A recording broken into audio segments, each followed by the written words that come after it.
We're now in a service control center signaling equipment room for a signaling installation.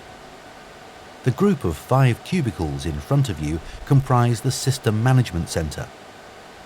The SMC is the primary human-computer interface in the TBTC system.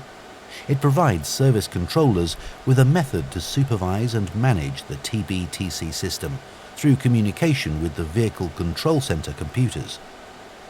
The SMC workstations provide the primary command interface for trains in service and provide complete system status display capabilities. The SMC provides the operator with functions such as adding or deleting trains to and from service, exchanging data with external systems, assigning train routes, regulating trains in the system. The SMC does not have any safety responsibility. The VCC will not accept commands through the SMC that would cause unsafe situations. For example, the VCC will not allow the SMC to move a set of points that a vehicle is on or approaching. Now look behind you and to the left. On the left, we see a computer rack and a fiber optic distribution rack. Now look immediately to your right. The 5 cubicles at the right-hand end of the row comprise a single Vehicle Control Center, or VCC for short. Each VCC covers a large area of the railway and typically includes 2 or 3 interlocking or junction areas. The VCC provides the function of the traditional signalling interlocking, but also provides automatic train protection by issuing movement authorities to individual trains. Trains are controlled by command telegrams sent from the VCC. Seamless train movement between VCC-controlled areas is attained through constant communication between adjacent VCCs and handover of trains at boundaries. Each VCC contains 3 computers that independently process the same information. The outputs of 2 of the computers are compared and must agree in order to issue movement authorities to trains. The 3rd computer functions as a backup. The VCC holds an electronic map of its part of the railway and continuously detects and communicates with trains in its area through the vehicle-to-wayside communication system. Safe train separation, locking of points, and limiting vehicle speed are the responsibility of the VCC. The VCC is deemed to be safety critical. This is also referred to as Safety Integrity Level 4, or SIL 4 for short.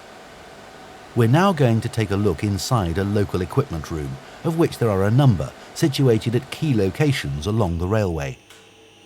On the back wall of the room are a series of cable termination frames, which terminate multi-core cables controlling trackside equipment and provide the interface with the single wires used for the signalling circuits.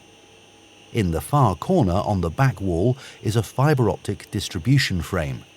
This provides the interface with the equipment room at the Service Control Center. The cabinets on the end wall provide the interface with the inductive TBTC loop cable, which communicates with equipment on the train. 3 of these cabinets are end feed-in devices.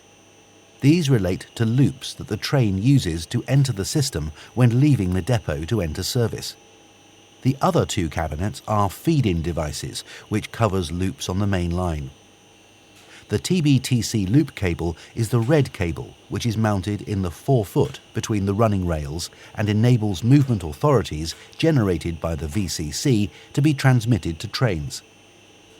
The loop crossovers provide a mechanism for the train to calibrate and report back its position. Now look at the row of equipment racks to your left. Ahead of us is a Station Controller Subsystem Rack, or SCS for short.